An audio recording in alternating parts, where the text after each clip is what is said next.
오늘 우리가 함께 읽은 요한복음 1장 29절에서부터 34절까지 말씀에 29절 말씀은 이튿날이라고 하는 말씀으로 시작을 합니다.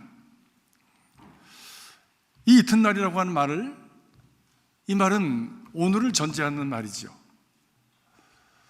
어제를 전제하는 말이죠. 어제가 있었기 때문에 오늘 이튿날이 있는 것이죠. 이제 어제와 오늘은 전혀 다른 사건이 일어납니다. 그러면 이튿날, 그 전날은 어떤 사건이 있었을까요? 그것은 바로 그 세례 요한이 와서 예수님에 대해서 증거하고 그를 준비하기 위해서 세례를 주고 말씀을 전하자 많은 사람들이 그를 보려고 광야로 나아갔습니다. 사람들이 많이 모이는 것을 보고 기존적으로 세력을 가지고 있었던 이 제사장들, 바리새인들, 그리고 서기관들은 불안했습니다. 또 사람들이 혹은 말하기를 그 사람은 엘리야다, 메시아가 오기 전에 엘리야라는 선지자가 온다고 그랬는데 그분이 오신 거야 라고 하는 소문이 돌았습니다. 또 더 나가서 어떤 사람은 아니야, 그분이 메시아야 라고 하는 소문도 들었습니다. 그래서 많은 사람이 혼돈되어 있었습니다. 그래서 그들은 확인하려고 사람들을 보냈습니다. 물었습니다. 당신은 누구요? 라고 묻자 세례 요한이 말합니다. 나는 엘리야가 아닙니다. 그럼 당신이 메시아입니까? 나는 메시아가 아닙니다. 그럼 당신이 뭡니까? 나는 아무것도 아닙니다. 나는 그저 광야에 들리는 소리입니다. 라고 대답을 했습니다. 자기를 지극히 낮춰서 한낱 광야에 들리는 소리, 그래서 누군가가 그 소리를 듣고 그래서 깨우칠 수만 있다면 내 사명을 다했다라고 여기는, 자기를 철저히 낮추고 그리고 자기에게 주어진 사명을 충실하게 감당하던 하나님의 사람 세례 요한에게 있었던 바로 그 일 있은 후 이튿날이라고 말씀합니다. 하나님이 정하신 역사가 발전하는 겁니다. 예수님이 오시기 전에 그 이사야 선지자를 통해서 그의 길을 예비하라고 하신 말씀대로 그의 길을 예비하는 자가 와서 그 길을 예비하였는데, 이제 그 이튿날 그 역사가 드디어 한 걸음 더 나아갑니다. 본론으로 들어가는 것이죠. 사랑하는 성도 여러분, 여러분의 역사가 이렇게 한 걸음 앞으로 나가는 그런 역사가 될 수 있길 주의 이름으로 축복합니다. 여러분의 인생이 오늘 힘들고 어려운 일이 있어도, 그리고 혼돈이 있을지라도 하나님의 말씀, 내게 주신 그 말씀과 그리고 사명을 따라 살기에 그 다음에 역사가 이어지고 발전하는 그 은혜가 있기를 주의 이름으로 축복하는 것입니다. 그렇습니다. 세례 요한은 자기에게 받은 사명을 그 후로도 충실하게 감당을 했습니다. 수많은 사람들이 나와서 그의 말씀을 듣고 그에게 세례를 받기 위해서 줄을 쭉 섰습니다. 마치 여러분이 성만찬 할 때 성찬을 받기 위해서 줄을 서는 것처럼 많은 사람들이 와서 줄을 서서 세례를 받으려고 기다렸습니다. 그 중에 예수님이 계셨습니다. 익사이팅하지 않습니까? 그런데 그 예수님이 계셨음에도 불구하고 그들이 수천 년 동안 기다려온 그 메시아가 바로 자기 중에 있었음에도 불구하고 그를 알아본 사람은 누구 하나? 세례 요한 한 사람이었어요. 이것은 세례 요한에게 영적인 지각력이 있었기 때문에 그것을 알아본 것이죠. 여러분, 예수님이 만약에 이 자리에 오신다면 내가 알아볼 수 있을까? 라고 하는 퀘스천 한번 해보셨습니까? 많은 사람들이 있었고 그 중에 예수님도 한 분 세례받기 위해서 그 가운데 서서 기다리시는데 오직 세례 요한 한 사람만 그분을 알아보았다고 하는 사실이 너무 이상하지 않습니까?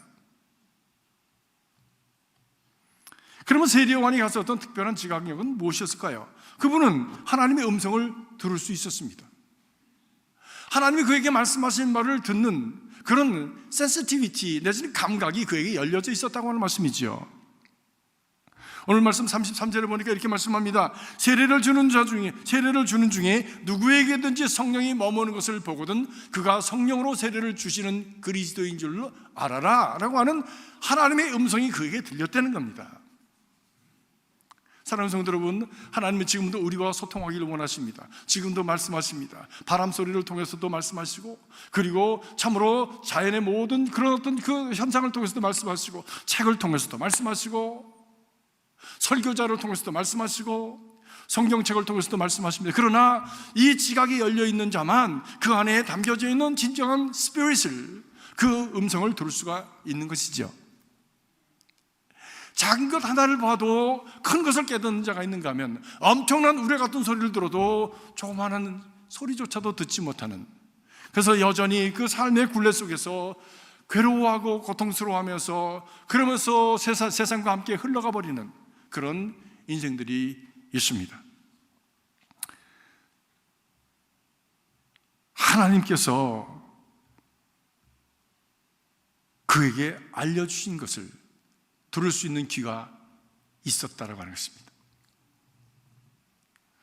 두 번째로 그는 성령의 그 사람을 분별하는 영적 분별력을 가지고 있었습니다.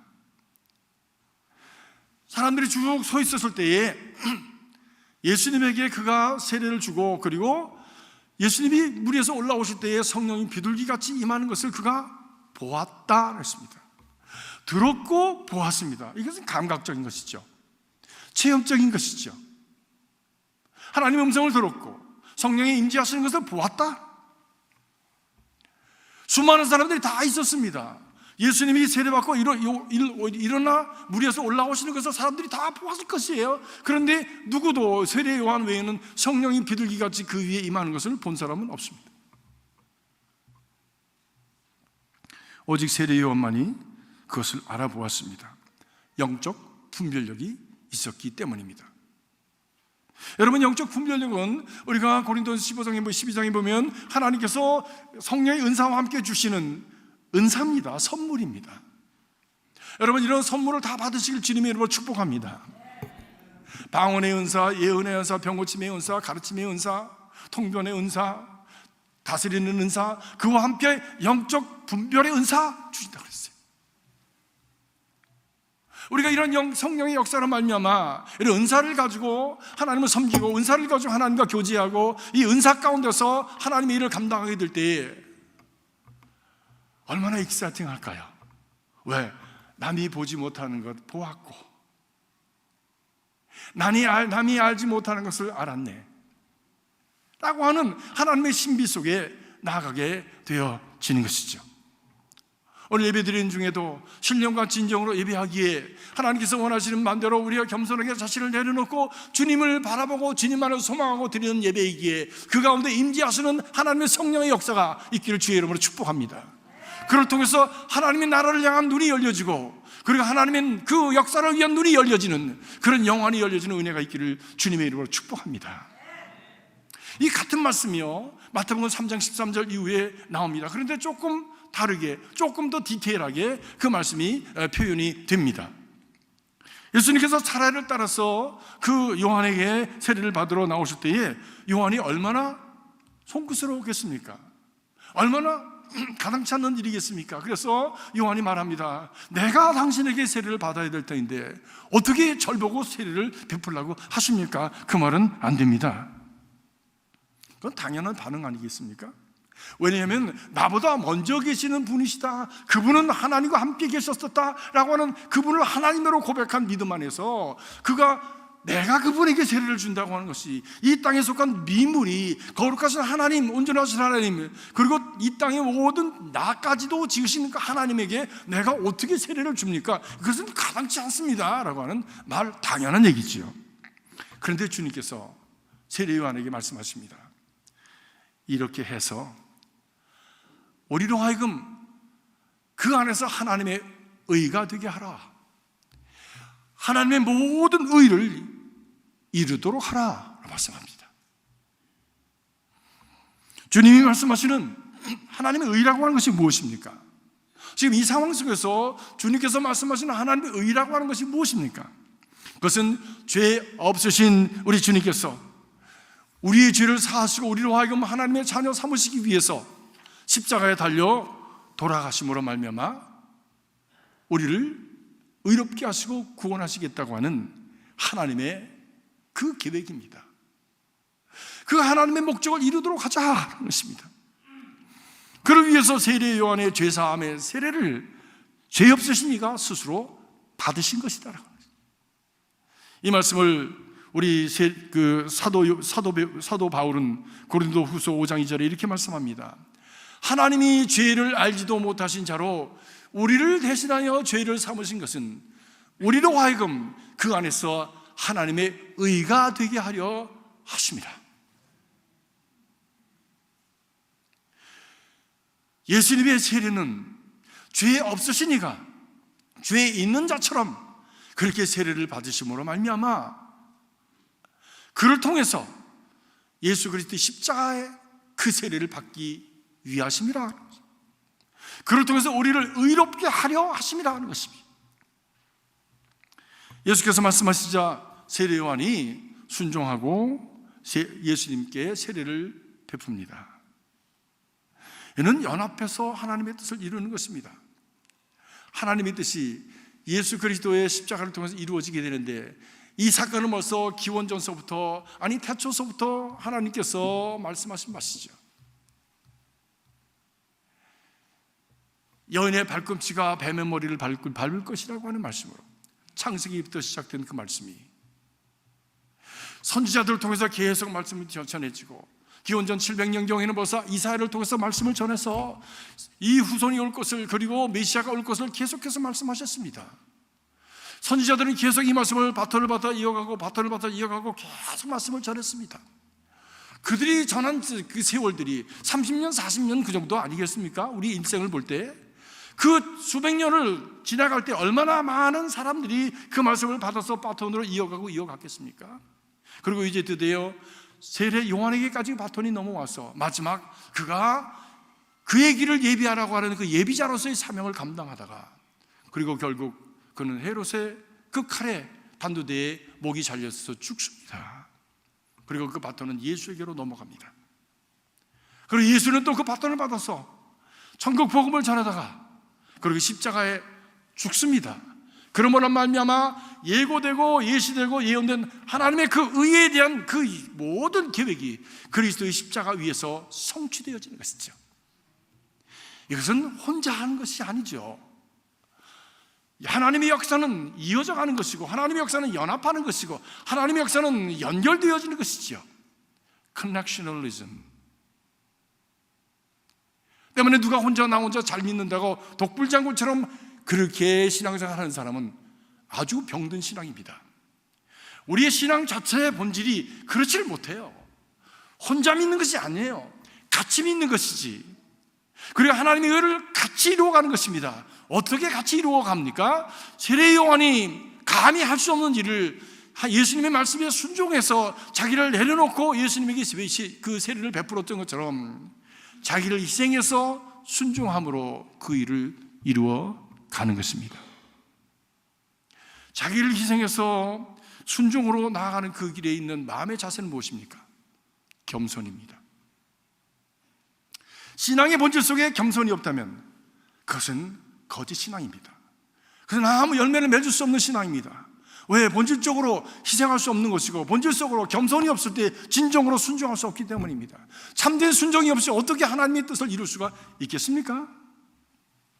바른 사람, 의로운 사람은 자기 이기적인 뜻보다 더 큰 뜻을 따르는 것이에요.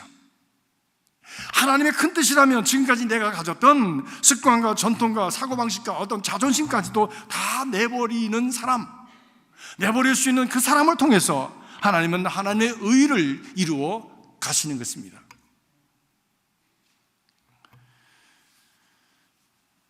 아니 때로는 하나님께서 바로 그렇게 자기를 다 내려놓고 겸손하게 그 뜻에 순종하도록 억지로 만들어 가시는 때도 있어요. 내가 이 사람을 꼭 사용해야 되겠다라고 하실 때 하나님께서는 지난날의 것들을 다 버리게 하시고 지난날의 것들을 다 포기할 수밖에 없는 상황으로 우리를 몰아가시기도 하십니다. 아브라함이 본토 친척 아베 집을 떠나지 않았습니까? 모세가 궁정에서 잘 살고 있는 어느 날 갑자기 살인자가 되어지고 그리고 광야로 쫓겨나지 않았습니까? 다시는 돌아갈 수 없는 그 과거의 그 세속적인 영광, 가졌다고 하는 권력, 그리고 왕의 자제로서의 어떤 그 자존감, 자존심, 이런 모든 것들이 다 무너지고 다 버려질 수밖에 없는 상황에 떨어지게 되었으며, 바울도 마찬가지지요. 기고만장하고 잘 믿는다고 하였고 바리새인인데 바리새인이요, 그리고 지식인 중에 지식인이었던 그가 그 말을 타고 담에서 또 사러 가는 중에, 기독교인들을 잡멸하게 가는 중에 그만 그는 다 무너졌습니다. 말에서 떨어지고, 본다고 하고 인도한다고 해서 지도자라고 했던 사람이 눈이 가려져서 아무것도 볼 수 없고, 남을 늘 인도하는 지도자라고 했던 사람이 다른 사람에게 인도함을 받아야만 하는 무기력한 가운데 떨어졌습니다. 아무것도 알 수가 없는 거예요. 아무것도 이해할 수가 없는 거예요. 어떻게 이런 일이 있을 수가 있는가? 그렇게 많이 알고 그렇게 모든 것을 다 섭렵해서 석학이라고 했던 바울, 아무것도 모르는 무력한 가운데 떨어지고 말았습니다. 왜? 하나님께서 쓰시려고 하니까. 어떤 사람은 한때 무력하게 만들어 버리시는 겁니까? 보지도 못하고 알지도 못하고 깨닫지도 못하고, 그리고 뭔지 모르는 혼돈 속에 있을 때 그들을 새롭게 빚으셔서 하나님의 사람으로 그를 인도하셔서 사용하시는 것입니다. 때로 우리도 병으로 말미암아 지금까지 가졌던 그런 삶의 어떤 그 모든 우리의 그 구조가 무너지는 때가 있습니다. 실패로 말미암아 자존심이 완전히 무너지는 때가 있습니다. 지금까지 가졌다고 하고, 지금까지 안다고 하고, 지금까지 그렇게 그것을 통해서 살아왔던 그 모든 구조가 그만 완전히 무너지면서, 나라고 하는 존재는 누구인가, 무엇인가, 나는 이제 무엇을 위해서 살아가야 되는가, 인생이라고 하는 것이 참 별 볼 일 없구나, 정말 성경에서 말씀하는 정말 한나들의 풀과 같은 존재가 인간이구나, 바람에 훅 불면 하루아침에 사라질 수 있는 것이 재물이구나, 나 커리어구나, 내 건강이구나 라고 하는 것을 깨달으면서 나는 무엇을 붙들고 살아가야 하는가, 새로운 목적을 찾게 되고, 새로운 가치를 찾게 되고, 그리고 새로운 삶의 그 의미를 찾아서 새로운 출발을 하게 되어지는 것입니다. 여러분은 어디 계십니까? 저도 병으로 말미암아 내가 가진 모든 계획이 무너졌었고, 병으로 말미암아 내가 할 수 있다라고 하는 그런 자신감을 다 잃어버렸고, 병으로 말미암아 내가 가졌던 그 자존심 다 무너졌었어요. 결국 하나님 앞에, 하나님 제가 여기 있습니다. 제가 어찌됐든지 주님께서 진흙으로 새 그릇을 빚으시듯이 하나님 내 인생을 새롭게 빚어 주시옵소서. 그 가운데 하나님께서 성령으로 임해 주셨습니다. 하나님의 신이 임하셔서 제 인생을 새롭게 빚어 주셨습니다. 그리고 새로운 길을 열어 주셨습니다. 제 인생에 새 빛이 비추어 든 것입니다.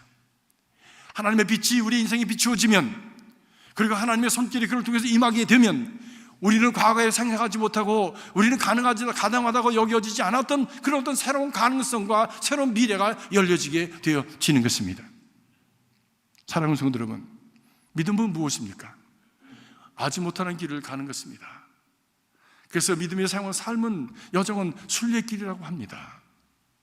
우리는 어디로 가는지 무엇을 하는지 알 수 없어요. 그러나 우리가 무엇을 붙들고 가느냐? 하나님 붙들고 가는 겁니다. 주님께서 나를 강으로 가라 하면 강으로 가고, 광야로 가라 하면 광야로 가고, 산으로 가라 하면 산으로 가는 거, 그게 믿음이에요. 하나님의 말씀을 따라서, 아닌데 갸우뚱하면서 이리 갈까 저리 갈까 혼돈스럽게 방황하며 살아가는 것이 믿음이 아니라, 가라 하시니 가겠습니다 라고 결단하고 그 길을 가는 것이 신앙입니다. 여러분의 삶 속에 이런 참 믿음의 결단들이 날마다 매일마다 있어지길 주님의 이름으로 축복합니다. 그래서 하나님의 인도하심을 받는 그런 삶이 이루어지기를 주님의 이름으로 축복하는 것입니다. 예수님께서 요단강에서 세례 때부터 십자가의 죽음까지 예수님도 철저하게 자기 죽음의 길을 가지 않으셨습니까? 십자가에 죽기 이전에 이미 예수님의 마음은 제자들의 배반으로 말미암아 엄청나게 무너졌고, 그리고 마지막 그 자리에서도 내 뜻대로 마옵시고 아버지의 뜻대로 하옵소서, 자기는 없는 거예요. 아버지의 뜻대로 하옵소서, 자기를 온전히 거기에 복종한 것입니다. 그것이 하나님의 뜻을 이루는 과정이었습니다. 우리도 세례받을 때에 이것을 약속합니다.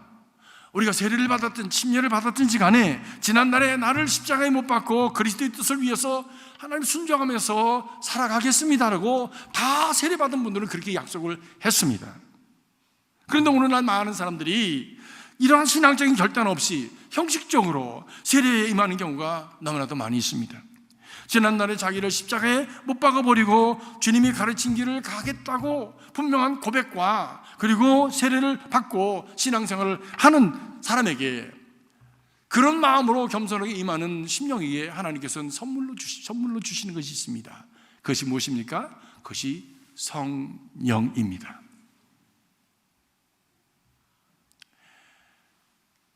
진지를 돼지에게 던지지 말아라.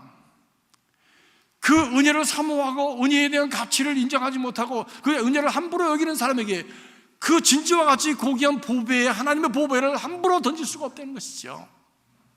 그러나 내가 주님의 뜻대로 살겠습니다. 나를 도와주십시오. 내가 주의 뜻을 따라서 살기를 원합니다. 나를 붙들어 주십시오 라고 하나님 앞에 진실함으로 신실함으로 서는 바로 그 인생을 하나님께서 성령을 부으셔서 성령으로 인도해 가신다고 하는 것입니다. 사랑하는 성도 여러분, 예수 믿으면서 성령의 인도하심을 받아 살아가고 그 성령의 인도하심에 대한 그 음성을 듣는 저와 여러분이 되시길 주의 이름으로 축복합니다. 그 음성이 들려줄 때에 또 작정하고 결단하고 순종으로 그 길을 따라가는 우리 모두가 될 수 있기를 간절히 기원합니다. 예수님께서 물에서 올라오실 때에 성령이 비둘기같이 임하였다라고 오늘 성경이 말씀하고 있습니다. 이것을 본 요한이 고백을 합니다. 세상 죄 지고 가는 어린 양이로다 라고 고백합니다.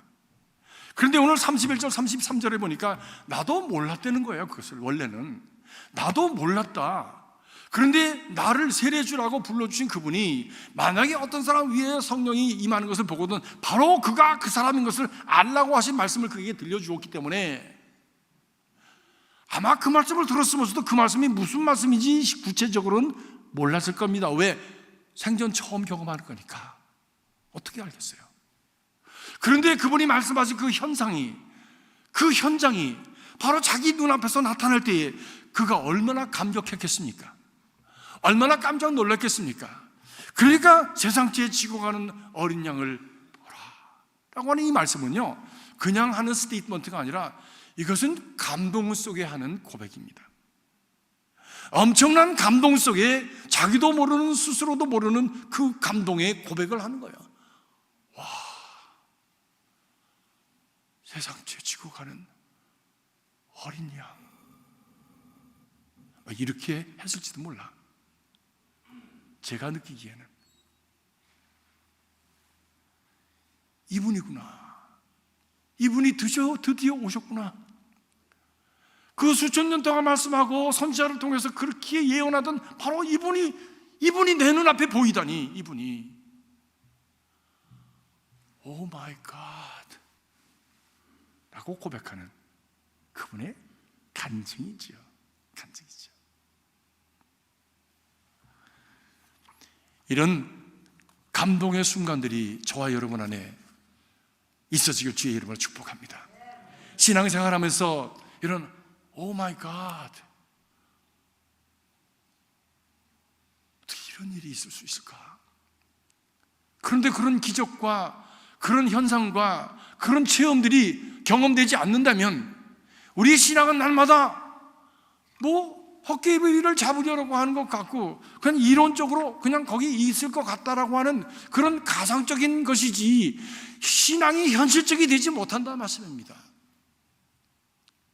하나님이 살아계신 분으로서 느껴지지 않는다는 말씀이에요. 그래서 우리 신앙이 날마다 그냥 그렇고 그런 거예요. 그러나 하나님의 성령의 임재하심으로 말미암아 하나님이 말씀하신 역사들이 내 삶 속에서 전개되어지는 그 역사를 종종 경험하게 되어질 때 하나님은 살아계시구나, 하나님은 살아계시구나 라고 고백할 뿐만이 아니라 그 하나님을 향해서 날마다 한 걸음 한 걸음씩 더 나가는 귀한 은혜가 임하게 되어지는 것이죠.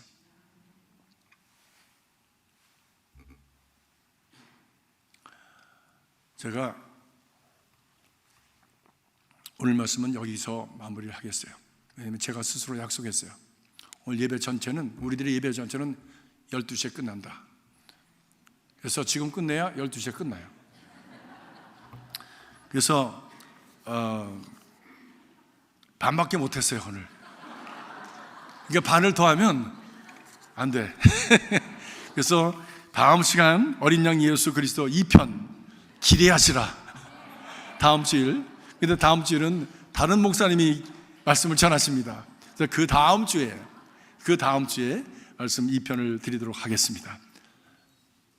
하나님 은혜 충만하시고 성령 충만하시를 구합니다. 그 가운데서 순종함으로 말미암아 하나님의 그 뜻을 이루는, 목적을 이루는 가치 있고 존귀한 인생들을 살아가시길 주의 이름으로 축복합니다. 기도하겠습니다. 살아계신 아버지 하나님, 감사합니다. 어린 양 예수 그리스도의 오심으로 말미암아 저희들이 가야 할 분명한 삶의 가치와 목적과 길을 보게 하시니 감사합니다. 저희들도 주님의 본을 따라서 살아갈 수 있도록 인도하여 주시옵소서. 내 뜻대로 마옵시고 아버지의 뜻대로 하옵소서. 그래서 하나님 아버지의 그 의를 이루게 하옵소서. 기도하셨던 주님 말씀대로 저희도 주의 의를 이룰 수 있도록 축복하여 주시옵소서. 예수 그리스도 이름으로 간절히 기도하옵나이다. 아멘.